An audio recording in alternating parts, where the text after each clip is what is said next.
Hello dear viewer, welcome to my garden. Today's video will be about the drought in the garden.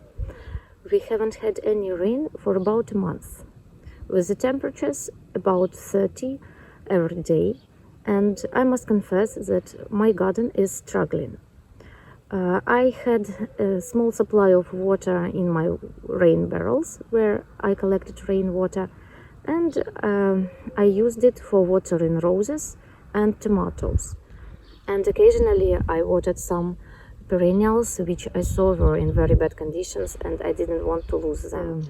I think it's very important to observe which plants can withstand such difficult conditions, such drought, which maybe will help you to plan your garden, and which I'm going to use as a reference for the next year, because I'm afraid with climate change such dry summers are going to be regular. So if you're interested, please stay with me and let's go to the garden. Let's start from here.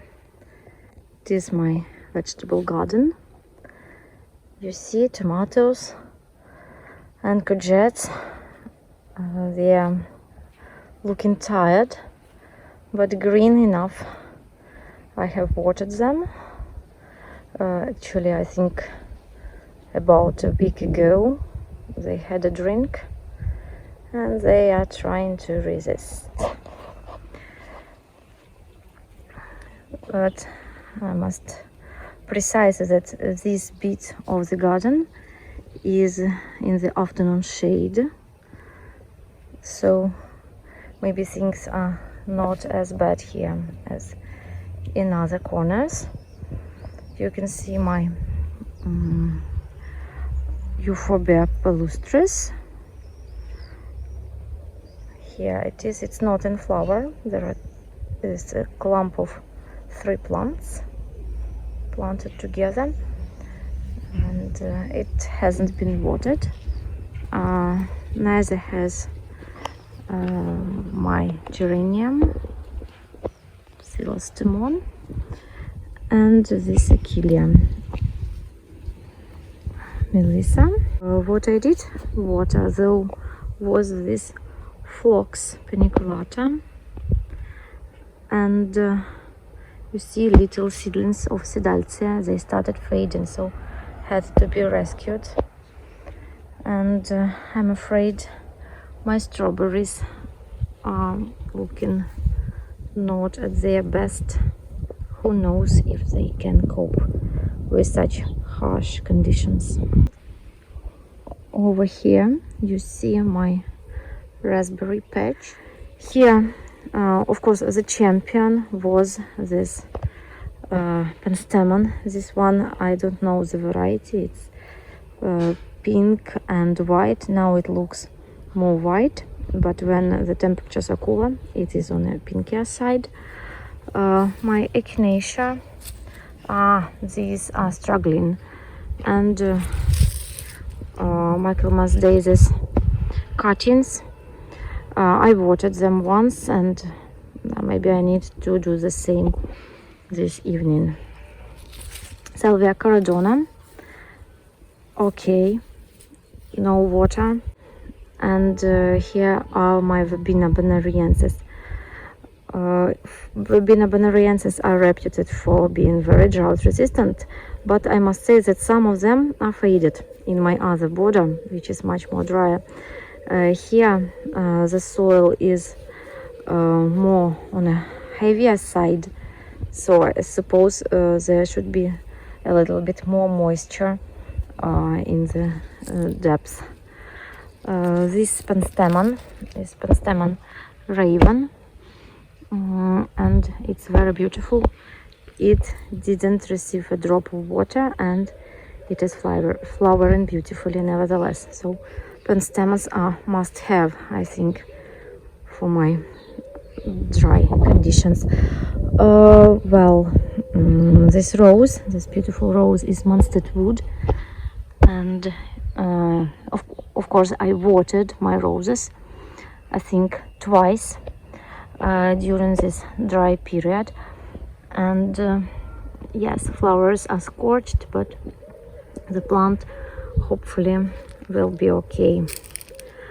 And then you see this snapdragons. They haven't been watered, and you see the leaves starting to look tired. And this flowering shrub is an Abelia monzanensis. It's blooming. Well, valerian looks okay. Now, if you look from this side, you see that my lawn, well, not lawn, but the grass, the passage which I keep, my path, is completely dry, but it will regrow. And you see here my lythrum, echinacea, some more lythrum in flower. Hydrangea Wims Red is struggling. I watered it yesterday. Snapdragons are okay. Echinacea, achillea. These are the plants I should, I think, rely on in the future. Purple-leaved sage starts to look tired, needs to get a little bit of water. Nepeta is okay. Of course, achillea is a champion. It faded. The flowers have changed their color. This one, which is yellow now, actually started pink, but I don't mind the change. It looks okay. And of course, another champion is Stipa gigantea. I fell in love with this majestic grass, and I need to be planting a lot more next spring, because I think it prefers spring planting to autumn planting. And now look, Oreganum vulgare has showed different results. On this side of the path it's still alive, but its neighbor on the other side of the path completely dead, and even Stachys is struggling. I have planted my iris bed just before this heat wave happened, and yes, I watered these little irises, baby irises, just because I don't think they have enough roots to withstand dry conditions. Normally they are dry lovers, so hopefully they will be okay. Erysimum is dying. Geranium is dead. It is Geranium sanguineum var album. Poor thing. And this part of the garden is the driest. It's a kind of a sunny slope, south-facing slope, and the water drains very quickly here, and the soil is less clay, it's more lighter structure. So I need to completely rethink things that I'm planting here, because here closer to the edge plants resist, but over there in the depths it's a dead spot. I tried echinacea there, but it's too small, and I think it needs to go to the front. And at the back, maybe Verbena bonariensis, maybe achillea, because everything else dies. Agastache, which was there, is dead. I don't know though, maybe this was more the fault of the slugs earlier, because in my garden Agastache is one of favorite meals of slugs. Yes, as I said earlier, achillea is great. Gora is great. It's self-seeded Gora from last year's. And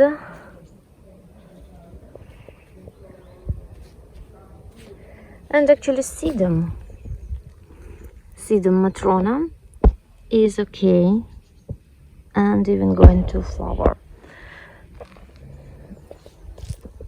Stechis byzantinum is struggling. Look, that's what I said about Verbena bonariensis. These bigger clumps, they seem to be okay. It's mature plants, but seedlings, which I hoped to keep, well, they don't look okay at all. Such a pity for my lilies. These are Muscadet oriental lilies, and they flower, but they are dying back at the same time, and the perfume is so sweet. I water them to try to keep the bulbs for the next year, but the plants are looking very sad. Again, beautiful Achillea. Salvia don't seem to mind such dry conditions. I have first bloom on my dahlia today. I am walking barefoot, and when I stepped into the border, the soil is so dry and hot.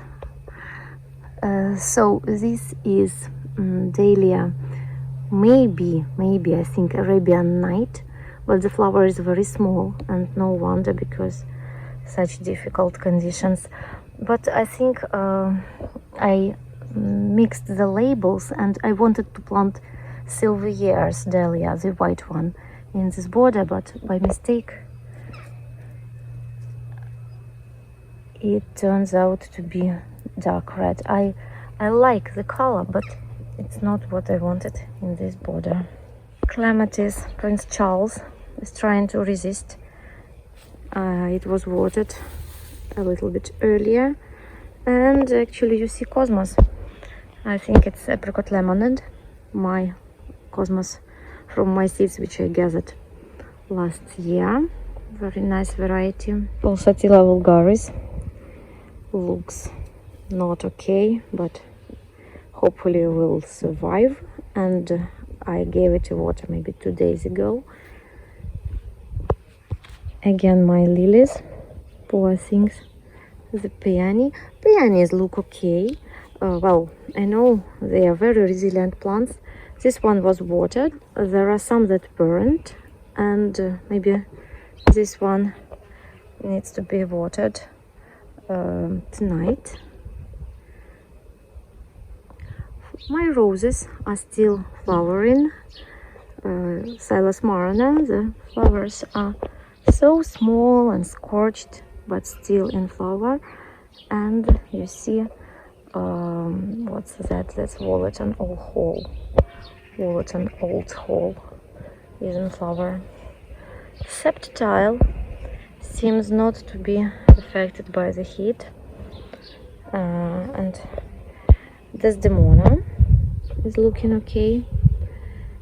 Well, this part of the garden is also very dry, but it is in semi-shade. I'd say it's shaded all morning, so maybe this helps the plants to resist a little bit better. My Nepeta, daylily, and again Achillea. Okay, Agastacia. I don't know, Agastacia is supposed to be resilient to hot conditions, but maybe less resilient to dry conditions. And look at the difference. This Oregano vulgare looks much better than those which I showed you earlier, and it hasn't been watered. Lavender finished flowering, but of course lavender doesn't mind drought. This beautiful Cosmos is Rubensa. It's another reliable annual, in this case for hot and dry conditions. Here you see my another lavender, and the pot with my juniper, which is supposed to shade the roots of this Clematis macropetala, and I watered both maybe 3 days ago, Clematis and the pot. Salvia Nachtflinder. And here are my pots. I water them every day, every evening. and as a result they look okay. Those are dahlias, some beans, some corn. They are in the shade in the morning and they are in the sun in the most part of the afternoon. So you see, with watering they look okay. And finally my hydrangeas, azalea, magnolia, those I water because I don't want to lose next year's flowers. Geranium roseanne, I think I water it from time to time, but not with the quantity of water it demands. Just I want to keep it alive. A little bit disappointing if I compare this dry and struggling garden with the one which I had in June when we had plenty of rain. But that is life, that is experience, and I really need to think and rethink my planting schemes in order to rely more on drought resilient plants